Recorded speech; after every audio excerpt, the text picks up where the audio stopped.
Go beyond the headlines with the new MSNBC app. Get real-time analysis from live blogs to in-depth essays, video highlights from your favorite shows, and the latest updates on the 2024 election. Visit msnbc.com/app to download.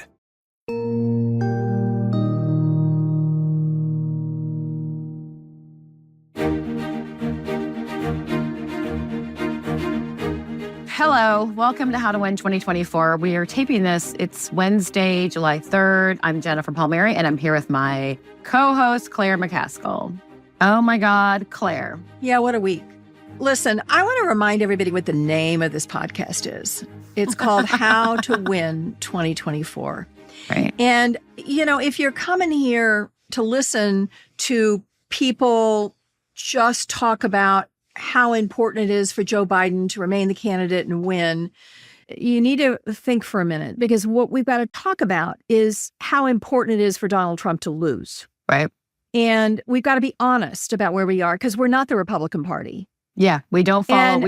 We're not lemmings. And by the way, I'll just say to all you people out there that go online and say horribly mean things to people who disagree with you, don't think it doesn't hurt. Yeah. It hurts a little. I mean, when I read people saying I'm a Judas and how dare I, and they'll never listen to me again, it's no fun. I mean, obviously, I was a politician forever, and that's because I wanted people to like me. So, you know, it's the sole goal, Claire. But you know what I mean. If you've got that kind of personality and you put yourself out there for public acceptance or rejection, part of that is a desire to be liked. But I think it's really important to realize that I love this man. Yeah. He's my friend. I served with him. He was really good to me, and I care about him. But I care about my country slightly more. Yeah. And the threat we face is so real and so prevalent. I think it's really important we're honest about where we are and what might happen. I've never said he should step down. I've said we need to take a hard look at it over the next few weeks and make sure that he is the strongest candidate we can field. And I say that because Donald Trump is maybe the biggest danger our country has faced, certainly in my lifetime. I believe that. I believe right now, especially with the immunity decision, which we're going to talk about later, he is the biggest danger our country has faced. So be patient with people who are looking at this. And I'm not just asking you to be patient with me. I'm asking you to be patient with everyone who is asking hard questions right now, because that's what we should be doing as a party and as a country. I can't apologize. Of course, Trump should drop out. Of course, he's evil and malevolent. Of course, he's terrible. But the Republican Party is propping him up. And I hope that we are not that. And that's really why we are where we are. So we're going to talk about the immunity decision today. We're going to talk about the election, and stay with us here, because really what we want to do is we want to win in 2024, which means beating Donald Trump, period. And the other thing about this is ask the hard questions, but I also caution patience, because it's going to take a long time to play this out. And friends of mine who are like, oh my God, it's Wednesday, he needs to drop out. You have no idea what you're getting ready to unleash if he does drop out. And the notion to not think that there would not be prepared for it, and if there is a successor, to set that person up for success is a huge, huge deal. So let's consider it all calmly, and not to panic and not to rush. So we will do that. And we will also have, as Claire said, we're going to look into the court cases. Dahlia Lithwick will join us in a bit to help unpack some of the most significant rulings from that session. And before we wrap, Claire and I are going to take a beat to review what the rules are that are in place. It's kind of wild to me that there has not been more coverage of how the nominating process actually works, and if the president were to step aside, what that process is going to be like. So the scenario of if Biden does lead the race, and how would the DNC look to nominate a different candidate? We'll peel away some of those onion layers on how it might work. But first, as always, let's talk about strategy. Okay, where should we start? Should we just go right into what he needs to do to survive at this point? Yeah, I think we need to talk about repairing the damage. Right. I don't think anybody can be honest and say there wasn't serious, ongoing, and significant damage to Joe Biden's chances of winning as a result of the debate last Thursday. So how does he fix that? Let's talk about that. Yeah. Let me just continue to pile on with the problems, though. I think the campaign did a good job last week in sort of staunching the bleeding on Friday, right? When we recorded last week's podcast, it was Friday morning. Friday afternoon, he had a good event in North Carolina, which, by the way, like, it was fine. He wasn't awesome. He was still on a teleprompter, but it was a strong message and the crowd reacted to him positively. That was the most important thing about that. By the way, everything that the campaign is dealing with and everyone's trashing them super hard. I mean, I think in some ways their pushback is too aggressive and it's alienating some Democrats they don't need to do, but it's also they're in a very difficult position. So he did fine in that speech and the crowd had his back and that was really important. And so I felt like the campaign sort of bought the president some time. They raised a bunch of money online. That number was 33 million. It's gone even higher. That's good. Polling didn't collapse. I know we're recording this at 11:10 a.m. I know that New York Times is getting ready to drop a poll that everyone tells me is terrible. Okay. So that's coming. But now it's up to the president, right? It's like you've done all the machinations and tactics that campaigns do to be like, no, look, really, everything's fine. And it may be. And so he's doing this ABC News interview on Friday. That needs to be a really strong interview. He's going to Wisconsin and Pennsylvania. He needs to be out. He needs to be out with people. We need to see on a repeated basis. And the problem is the longer they delay him doing things like this, the higher the bar for his performance gets and the higher that the stakes are. And what I don't love about the fact that it's going to be from Thursday night to 8 days later, Friday, before he does an interview, he's taken on so much water right now. Like, imagine he has an awesome interview on Friday. And everybody's like, oh, maybe he is okay. And look at all the damage that's been done to him in the meantime, So I think that's all he can do, right? What else do you think he needs to do? Listen, I think he's got to quit using teleprompters at fundraisers. He uses teleprompters at fundraisers. I know. I've never, and by the way, just so everybody knows, that's unheard of. I was shocked when I heard that because unheard of. You got to be able to do 5 minutes in front of donors. Also, donors are super offended when you're using a teleprompter. And it's spreading like wildfire. Yeah. I mean, it goes out everywhere. That is why that was the second wave of the freak out over the weekend. Correct. Was when people realized that he was on teleprompters at the fundraiser. Yeah. So he's got to quit using teleprompters in places like that. That's a first step. Second step is obviously a good interview with George Stephanopoulos. Right. Third step is taking questions. Yeah. And this has never been his strong suit. He's taken less questions than most presidents. He has been unavailable to the press more so than in most presidents in my lifetime. And here's the thing about that I hate. Yep. The pressure on this man is unbelievable. I know. It is for them, for this situation to put this kind of pressure on him because his performance now has to be so much better than it was before the debate. Much better. I mean, I'm not talking about what it was before the debate. I'm talking about better than it was before the debate. Yeah. And still there will be lingering issues. And by the way, what I predicted last week is true. You've noticed that the campaign on the other side has not been banging him. Like you would expect. They are wanting him to hold on, just as I predicted.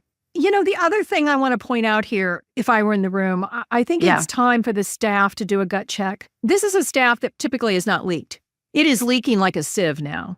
I can just say from personal experience. Or you know what I think it's doing? I think the campaign and the White House are talking to a lot of friends and advisors, and those are the people who are leaking. That's what I actually think is happening. Well, that's fine. Frankly, they're talking to people like me. I'm not leaking, but I've had more conversations with people inside the White House and the campaign in the last week than I have in 4 years. Well, I've had a lot of conversations with United States senators. Mm-hmm. And I'll just tell you that there is a lot.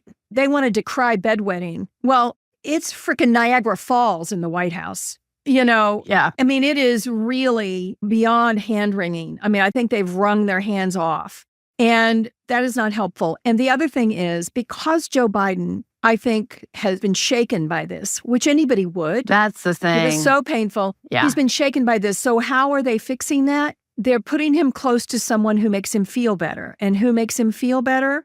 Hunter Biden. And if I were in the room, I would gently but firmly say, the visual of Hunter Biden being in meetings in the White House is not what we're looking for right now. Listen, it does not. It is not. It's terribly unfair. People like me. It unnerves people like me. Yeah, and by the way, it's terribly unfair to Hunter Biden. Yeah, he's in recovery. He's a smart man. He made horrible decisions in the throes of addiction. I am sure he is clear-eyed and sober now and making good recommendations to his father. in context of their loving relationship. Yeah. Maybe not in context of the greater political threat Donald Trump poses, but in context of loving and supporting his father, like his father has loved and supported him. That's all fine and good. But the appearance of Hunter Biden being in the White House so soon after all of the public airing of the sordid evidence that convicted him is just not smart. And so if I were in the room, I would say, listen, Mr. President, we get it. Your family wants Hunter nearby because it helps you emotionally, but it hurts you at a time you can't afford that hurt. Yep. And I don't get how that happened, but if I were in the room, I would definitely say that, as hard as it might be to say it. We have some breaking news. So in the New York Times, Biden told ally that he's weighing whether to continue in the race. President Biden has told a key ally that he knows he may not be able to salvage his candidacy if he cannot convince the public in the coming days that he is up for the job after a disastrous debate performance last week. The president, who the ally emphasized is still deeply in the fight for re-election, understands that his next few appearances heading into the holiday weekend must go well. We will wrap with a quick synopsis of what he needs to do. Nail the ABC interview, but that's not going to be enough because people will think, is that the one-off or was the debate the one-off? So it's got to be 60 Minutes, ABC, press conference in the East Room. And the hard thing is that this is an 81-year-old man who understandably is not as sharp as he once was, doesn't speak as well as he once did. But now he's got to be better than he has been in the last few years of his presidency. And with that fun note, we're going to take a break. And when we come back, we have to talk about the immunity case. And so to get a closer look at this and some of the more consequential decisions from the Supreme Court, Dahlia Lithwick joins me and Claire after the break. She'll give some context to some important rulings and what they mean for November. Back with Dahlia in a moment.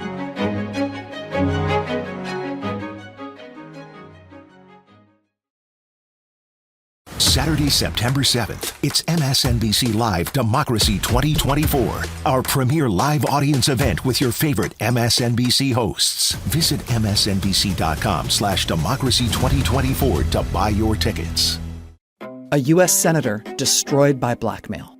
He was not bound by the truth or by facts. The country's most outrageous political demagogue ascending toward the peak of American power. Millions upon millions of devoted followers.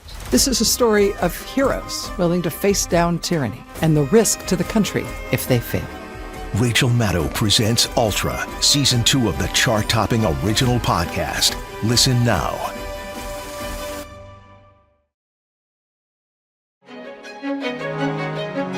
Welcome back. The impact of the momentous Supreme Court decision on presidential immunity continues to echo around the country. In addition, there were a lot of other significant rulings this term that affect our health, our safety, our government functions, and our democracy. So, if I want to be brutal about this was a devastating court term for the values that we hold dear. And as a lawyer, reading the immunity decision, it made me sick to my stomach. So we've asked Dahlia Lithwick to join us to help break down what these decisions mean, all of them, the hot, steaming mess they are. She is a Slate senior editor, legal correspondent, and host of the Amicus podcast. She's also an NBC News and MSNBC law and politics analyst. Welcome, Dahlia. Thank you for joining us on this dark day. Thank you for having me. Okay, let's get right into it. Let's start. You have a piece up this morning which says, "Don't worry, ladies, Daddy, Chief Justice knows best." I noticed that patronizing phrase in his opinion to the three women who I think courageously and appropriately dissented with the kind of language that was necessary under the circumstances. You might talk about the dissent and the language and why it's a little different than we typically see in dissents. And I'd be interested to see, did this really line up in many ways as the men against the women understanding that checking power maybe is more important than making sure everyone is not chilled, which I've seen no evidence of that, in the actions they take as a president. That's fascinating. It's so interesting. I didn't even occur to me until you said that what they most want, they being the majority in the immunity case, is a muscular president, right? A bold president, someone who can act swiftly. And it is really gendered. That's the fear, right?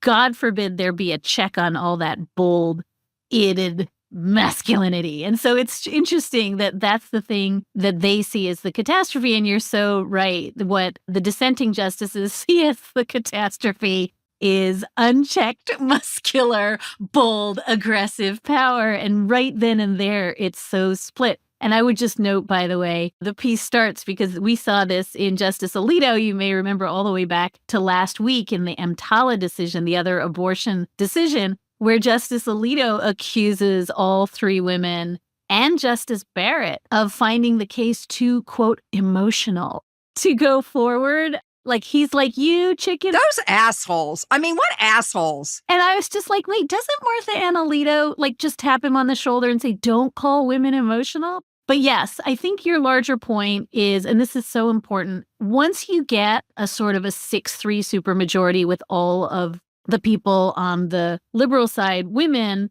and once you get Amy Coney Barrett, who peels off time and time again this term to vote with the women, which she did in part in the immunity case, she certainly did in the abortion case, it starts to look like boys versus girls. And then the question is sort of both, what are the stakes? Why are the majority losing Barrett, but also tone? Like you say, why would you talk to them like they're dumb, hysterical witches? And I think the only thing I would just say is on reflection, and if I had 10 more minutes to write the piece, I would have added this thought. This is an insane opinion, if only because Justice Sotomayor and Justice Jackson in dissent, and as you say, Claire, the tone of the dissent is like nothing I've ever read in judicial writing. It is on fire, and it's also performed on the bench. When this gets handed down, Justice Sotomayor sitting on the bench was rolling her eyes, adding in interpolations, trying to make eye contact, doing everything you can in that limited space to say the world's on fire.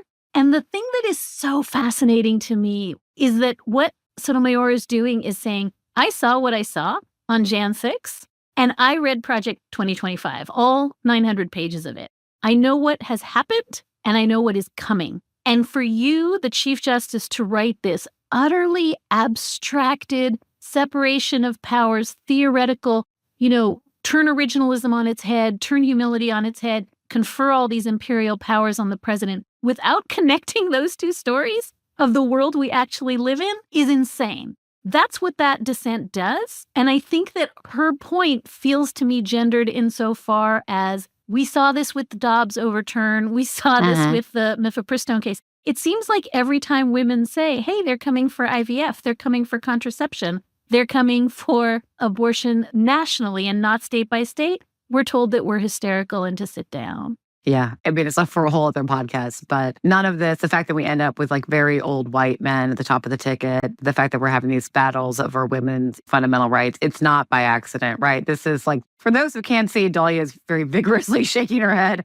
It's hard to process in the moment, but these are like big existential changes that America's wrestling with. And we like can't let go of those, the older white guys at the top of the ticket. And then there's the fight on the other side to hold on to power. But explain, okay, with the immunity case, in my layperson's term, because I'm the one who's not the lawyer on here, it seems like there's two sort of pieces to it. One that's specific to the Jan 6 case, but then also there's a much larger, which really, I thought the stakes of the election couldn't get ramped up anymore. And I found this nausea-invoking, breathtaking to read Sotomayor's dissent. Direct SEAL Team 6 to kill your political opponent. Immune. So can you walk us through both pieces of it, how it impacts the Jan 6 case, but then also the bigger implications? Yeah, and if you would, Dahlia, as you do that, I think it might be easiest for people to consume this if they understand what the court did as it related to official versus unofficial acts.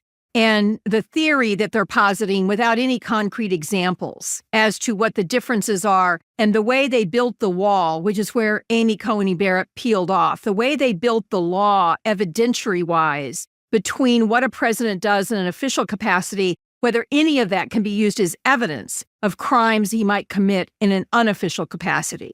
Sure. And maybe the way to address the first part of the question is there's almost no dealing with Jan 6 in this case, at least in the majority opinion, as authored by the Chief Justice. You get this very bloodless recitation of, bad things happen, bygones. At oral argument, the justices, Neil Gorsuch, Justice Kavanaugh, were very clear they were writing an opinion for the ages. So one of the things they do is not deal with Jan 6. It falls to Justice Sotomayor to really talk about that. And by the way, we saw that in the Fisher case last week. They just don't want to talk about what happened across the street from the Supreme Court. So that's how they dispose of that. And it does have sort of knock-on effects on the January 6th cases. But this is really, as you say, a separation of powers case. This is a case in which, for the first time in history, former President Trump says, I am entitled to almost blanket immunity from criminal prosecution.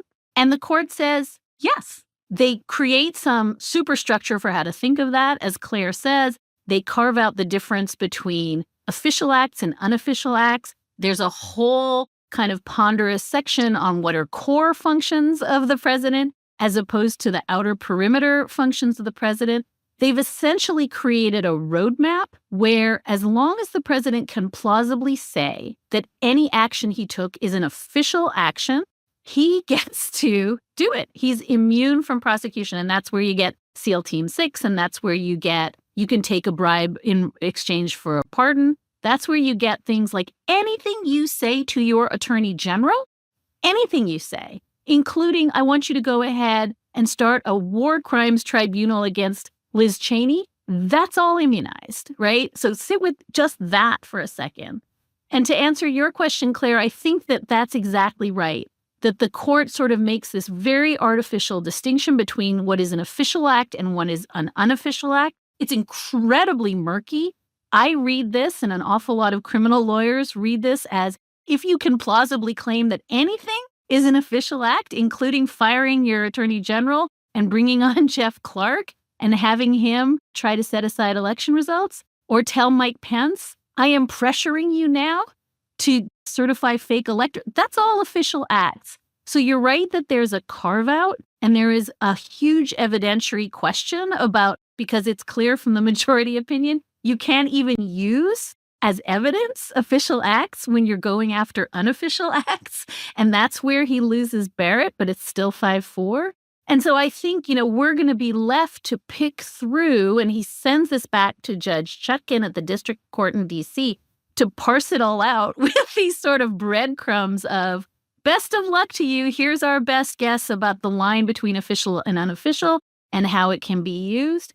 But what he's essentially doing, the aggregate effect, of course, is that there's no way this trial can happen in time. But what he's essentially doing is from whole cloth, like no theory of originalism, in no theory of, what the framers wanted, right? We know from the Federalist Papers, the Federalists knew how to immunize people, right? They immunized Congress.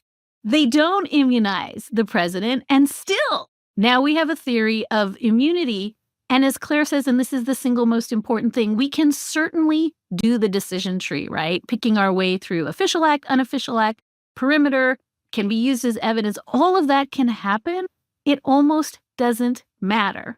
It almost doesn't matter. Those are lawyers' games, because what the court has done is given Donald Trump a map to say, here's how to make sure that everything you do is a core function and an official act. So let's just explore the incredible hypocrisy of the Roberts Court. I sat in my office in the Senate and visited with a number of these people as they were seeking confirmation votes. And it was a righteous recitation of originalism, textualism, historical basis, not legislating from the bench, respecting precedent. This court, I don't know, Dahlia, and I did not do as well in this course as I did maybe in others. I don't know if there's ever been a court that has been all over the map in terms of those issues. Just reminding everyone that not that long ago, they issued a decision around gun regulations for someone who was a danger because of domestic violence issues. And in that opinion, Clarence Thomas had the nerve to say, well, there's no historical basis for limiting people who have, well, for God's sake, women were property. Of course you could slap them around at the beginning of our country. There was no historical basis for limiting people who've been convicted of domestic violence to getting a gun. And then they do this. He blithely agrees with this opinion when the whole purpose of the way the founders did the Constitution, I remind everyone, ours is different than most democracies. Most democracies, the legislative elections control the executive branch. Our founders purposely did not do that. They wanted the executive branch to be elected independently by the people because they did not want an imperial president. They did not want one party to get control and control the presidency for a long time because that allows unchecked power. So they were so focused on not allowing what the Supreme Court has just written. How do these guys sleep at night on originalism and historical basis? I don't get it. I love that question because it really, I think, puts such a sharp point to the fact that originalism was always an ideology, not a theory, right? It was never a jurisprudential theory. It was a religion. And it was a religion, and we've said that we just did we spent the whole spring on Amicus deconstructing how bunk originalism always was and the ways in which this court has even departed from, whatever sort of filament was left of meaningful originalist doctrine. So I think it's really important. And that Rahimi case that you're describing, where the guy beats up his girlfriend, loses the right to have his gun, commits a whole bunch of crimes, and the court is like, oh, wow, maybe this wasn't the good test case for checking whether originalism permits us to disarm him since, as you say, there was no such thing as domestic abuse at the founding. So you're exactly right. That case collapses a whole bunch of the cases that we are construing as wins right now. Mifepristone, right? Not a win. Yeah. Never should have come to the court. Never. And it's coming back, right? Yeah, it's just a delay. Yeah. It feels like gaslighting. It's total gaslighting. And by the way, the other abortion case, the EMTALA case, right? Emergency room stabilizing care also will come back. In fact, Correct. And let's be really clear that when the court ducks something because they're embarrassed that they unleashed it, and that is the Rahimi case, that's not a win. That's not a win. That's deferring. And so I think you're exactly right. And the one other piece of this that I think is really, really important is that the huge seismic change that the Chevron case last week. Yeah, I was just going to bring up Chevron. Yeah. Talk about that, especially compare and contrasting it with the powers given the presidency under the immunity case. Exactly. Talk about what that means for our government. So very, very quickly, and I know this is the part of the show where people take out their earbuds and get a snack because we're about to talk about federal agencies. Don't tell them that. Don't get a snack. Nobody get a snack. Wait, everybody, Claire's going to get really pissed off at John Roberts again. Stick around. Listen, this is the single most important thing that we don't credit as important, and that is that government does not happen by Joe Biden setting veterans policy or Donald Trump setting veterans policy. Government happens because we have millions of very smart scientists and thinkers and people who do this for their job, who regulate the air and the water and the food and the drugs we take and the guns that are allowed to be in use and how airplanes land. All of that is not done by Joe Biden or Donald Trump. It's done by federal agencies, all these ABC agencies. Chevron is a case from 1984 in which the Supreme Court, and this was a case much beloved by conservatives and Justice Scalia, and at the time, Justice Thomas, that said that when a federal agency has a regulation that is ambiguous, we let the agency interpret it. Why? Because Congress cannot write to every future specificity. So if we're not 100% sure what kind of particulate matter we're trying to regulate in an ozone case, we let the EPA tell us. That's gone. What happened in Loper Bright in that Chevron case is that the courts said, no, we don't care that that case is from 1984. It is as precedential as Roe. Agencies have constructed their lives in the decades since around the idea that you defer to agency interpretation of their rules. That's gone. And in that case, and this is so important, what the court said is, you know who gets to decide? Courts. And so from now on, you know who's deciding about particulate matter? The guy, Neil Gorsuch, who in the EPA case confused nitrous oxide, laughing gas, with nitrogen oxide. Samuel Alito, who in the EMTALA case is telling us what emergency stabilizing care is. He knows better. That guy is deciding. What we have in all of these cases is unelected, life-appointed justices who are weighing in on what clean water is, who are weighing in on what virus protection is. This goes to the courts. And the best way I can emphasize that this is not the time of the show to get a snack is this is what Judge Matthew Kaczmarek did in the mifepristone case. Exactly. He said, I don't care that mifepristone is unbelievably safe. It's been tested hundreds of times, that every single other country in the free world has far fewer regulations, I think it's dangerous, and the FDA is wrong. We have just greenlit not just the Supreme Court to decide better than the experts. Every judge in America now has a green light to deregulate agency rules. And if you are not scared about that, that's almost a bigger deal than the immunity case, because it means the government cannot govern. Science isn't science, and a bunch of crackpot judges who think they know better how to land planes are in charge of public safety. And here's the other interesting thing about this, and I've given this some thought because I always like to do 3 or 4 chess moves. Okay, so let's assume that Donald Trump gets elected. Let's assume that something happens in one of these agencies that is challenged in court by being inappropriate. And let's assume it gets to a crackpot judge and they say, well, you know, really, carbon is not that dangerous and climate is really not the existential crisis that everyone's yammering about. So what that does is that motivates Congress to act quickly and legislate it. I believe the Chevron decision is the end of the filibuster. I believe the Chevron decision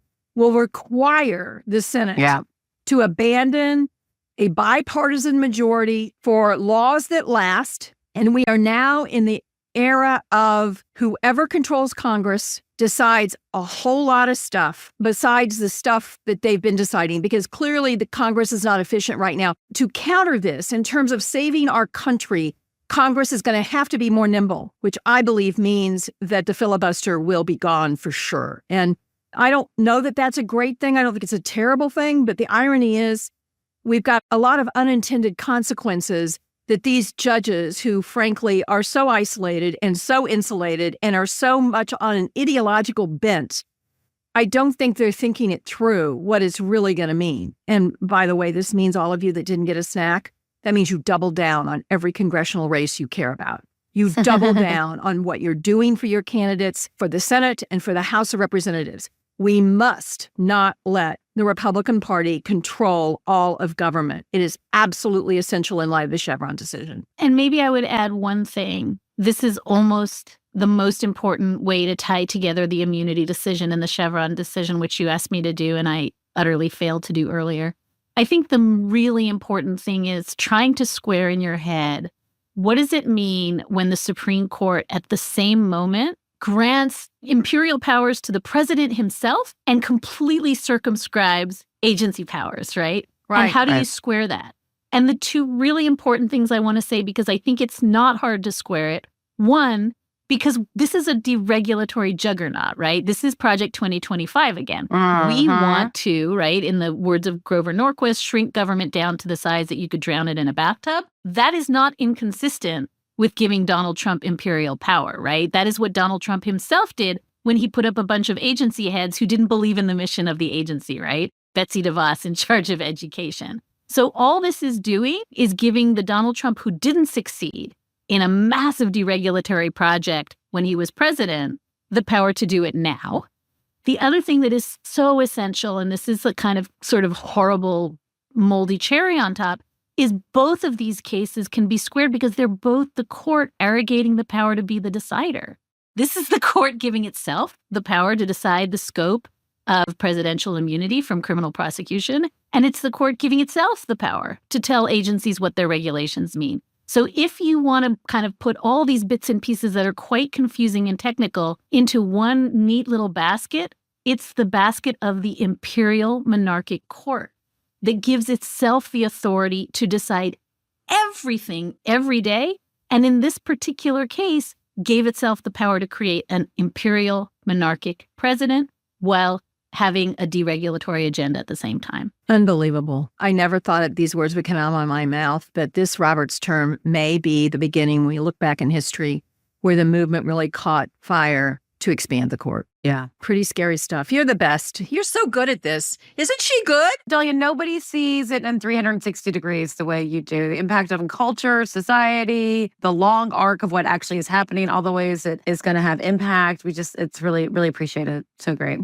Dahlia Lithwick is a Slate senior editor, legal correspondent, and host of the Amicus podcast. She's also an NBC News and MSNBC law and politics analyst. Thank you, Dahlia. We really appreciate you, and everyone should be listening to you. It's really important over the next few months. Oh, my God, yeah. We're going to take a quick pause here, but when we're back, if Joe Biden decided to exit the race, unlikely as it may be right now, or as much as you may think he shouldn't, or you may think he should, how would the DNC handle nominating a different candidate? We'll game it out.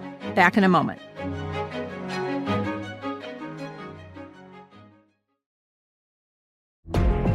Can you start by telling us why you're here, Mr. Ernst? Well, I'm here because my book, along with 4 others, was pulled from the shelves. When books were banned, this South Dakota community fought back. They see public education as a vehicle to indoctrinate children.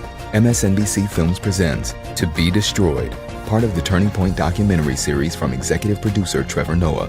Sunday, July 21st at 9 p.m. Eastern on MSNBC. Today's news requires more facts, more context, and more analysis. The world's never been harder to understand. That's why it's never been more important to try. MSNBC. Understand more. Welcome back. While right now this is far from the case, there are a lot of doomsday scenarios being talked about and questions being asked. What if Biden were to leave? But also some fantasy scenarios that we need to debunk. What if party leaders urge him to step aside? Are there party rules to address these issues? So, Jen and I want to game it out for you. Here's the deal. There are several different things that could happen. One way it could happen that lends credence to, oh, it'll be chaos. Oh, it'll be chaos. But there's other ways it could happen that would not be chaotic at all. So let's do this. Understand that this year, because of the Republicans in Ohio, let's emphasize that. Yep. President Biden will actually be nominated 2 weeks before the convention begins. Because there was a glitch with their ballot access, they're going to do a virtual roll call nominating Biden August the 7th. Now, that date could change by a vote of the Rules Committee. It could become earlier, probably, if they wanted it to. But right now, it's set August 7th. Assuming that Biden is nominated August 7th, which he has the delegates to be nominated in the virtual roll call, the minute he is nominated, he could step aside. And at that moment, the rules are very straightforward. The chairman of the DNC conferring with the leader of the Democrats in the Senate, the leader of the Democratic governors, and the leader of the Democratic members of the House of Representatives confer, and they decide who to recommend to the Democratic National Committee to be the nominee. So the decision could easily be Kamala Harris, and the DNC then would validate that, and the convention would be a celebration of Kamala Harris and whoever she named as her vice president. That doesn't sound like chaos to me. Now, if he were to just release his delegates next week or the following week or the middle of July, that's a little bit of a different scenario, and it could get slightly chaotic. I don't know that it needs to be chaos, right? I don't think it has to be chaos. I know you don't think it's chaos. I mean, here's the thing. I know the overwhelming sentiment of everyone I've talked to, and I've talked to literally probably 40 or 50 people. And by the way, even people like, I'll give you an example. The guy who installed the audiovisual equipment at my house called me. He has my number. That's a critical guy in your life. He called me. And then the guy who drove me to the airport in Atlanta. These are the people I'm also talking to, not just United States senators. The bottom line is there will be such a relief that we don't have to walk a tightrope between now and the first Tuesday in November. I think it will be Donald Trump is such a unifier in our party. Yeah. I actually do not believe our party would not be unified no matter what happens. And by the way, we will still be unified behind Joe Biden. We will be worried because it appears right now that he's going to have more difficulty getting elected than he did before the debate. And he was behind going into the debate. Right. So that's the bottom line. Okay, let me tackle a few things for people. Just one, okay, we know the New York Times is coming out with a crappy poll. That may be why some ally of Biden said he is considering dropping out. I mean, the White House, of course, is saying that my friend Andrew Bates says that claim is absolutely false, that the president told somebody he's considering dropping out. The New York Times, if has more than 7 minutes to comment, we have told them so. Okay, you know what? I love these guys. Stop. Stop. It's not credible to suggest that to continue to undermine your friends. So anyway, but a couple of things people to consider, okay, as dire as this situation looks. We will not have a real read on polling for at least another week about how this is really being absorbed. So there's sort of two questions here. One is the polling and how much does this hurt the president? And the second sort of question people are weighing is the president up to a campaign? And like that's in his control to prove to us that he is or he is not. And then the separate track is sort of like, and how are the public absorbing this? So I think that like Tuesday night, everybody was like, oh my gosh, there's a CNN poll that shows Kamala Harris does 2 percentage points better than Joe Biden. 4 percentage points better. Trump was beating Biden by 6, and Trump was beating Harris by 2. Okay. My point is, first of all, still too soon to know for sure, Claire. Still too soon to know. Oh, no for question. Sure. No question. Okay. No question. All right. Fine. Okay. We love each other. We are not arguing. So it's still too soon to trust the polling, people. You hate to hear that. That is true. Okay. A. B.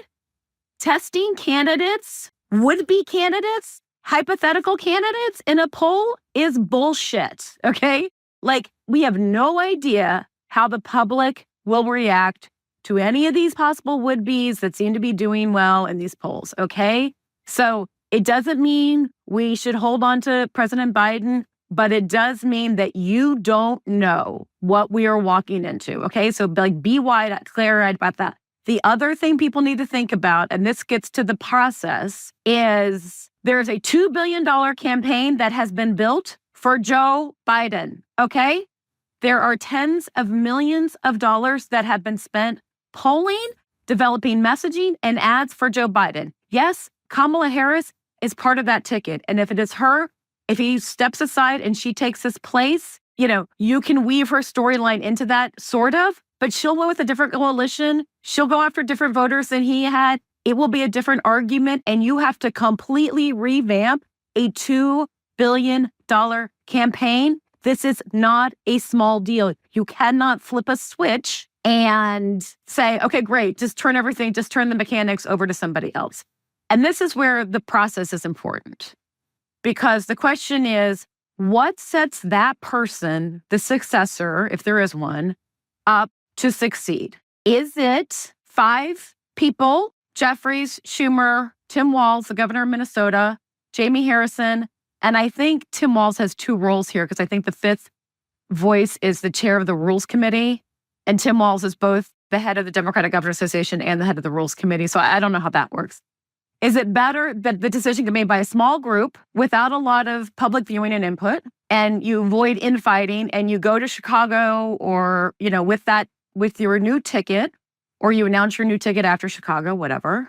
Or is it better, and does it set the person up to succeed better to actually go through a convention process? I don't know. I just want people to think about how complicated and hard this is and how critically important, if there's a handoff, if that handoff goes. And if there was a handoff, I think Biden would cooperate and make the handoff as painless as possible. Yeah, but how much credibility is he going to have? I'm sorry to say, Well, but I'm just saying in terms of the apparatus. And I know you say flipping a switch, but keep in mind about $1.5 billion of that money has been spent disqualifying Donald Trump. And that doesn't change. True.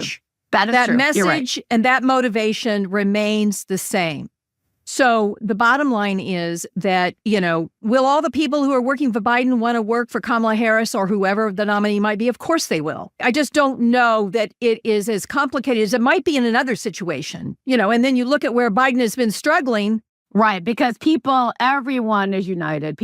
Everyone wants to be Trump. I think there's a lot of tolerance. I think voters will tolerate a lot of, and I think Democrats will tolerate, I think you could make it through a convention like that. Yeah, and by the way, making it through a convention, I think this convention would be a celebration of our nominee, and whoever the vice presidential candidate is, they will come out of the convention. We will dominate the press for the entire month of August, squeezing Trump out. They will come out with what every presidential candidate yearns for, and that is a bump at Labor Day.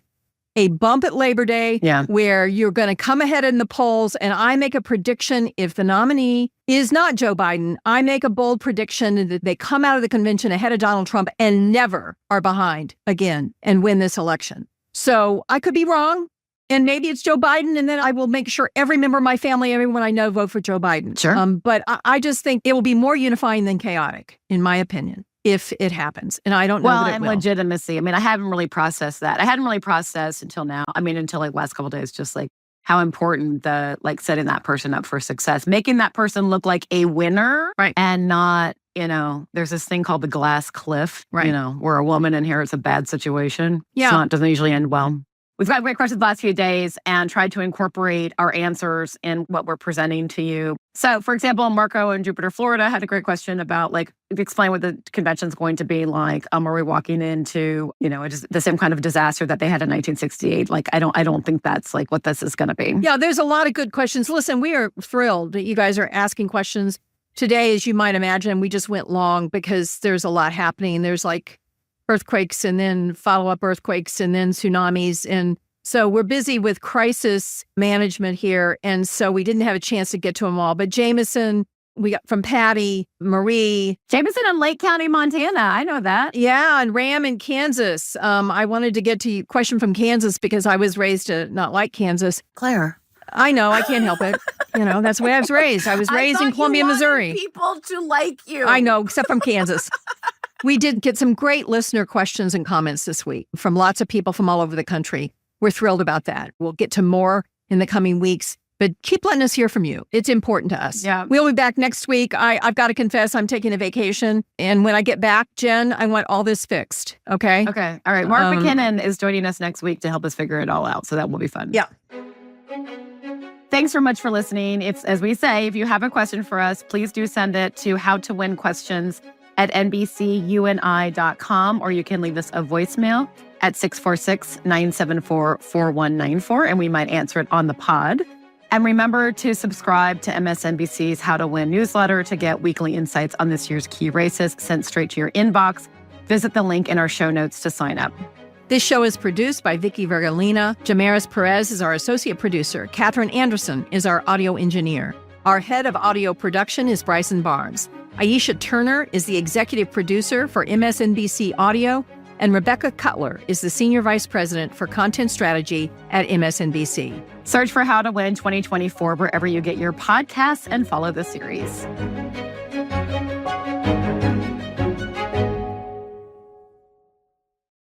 When news breaks, go beyond the headlines with the new MSNBC app. Get real-time analysis from live blogs to in-depth essays, video highlights from your favorite shows and hosts, and the latest updates on the 2024 election. Go beyond the what to understand the why. Download the app now at msnbc.com/app.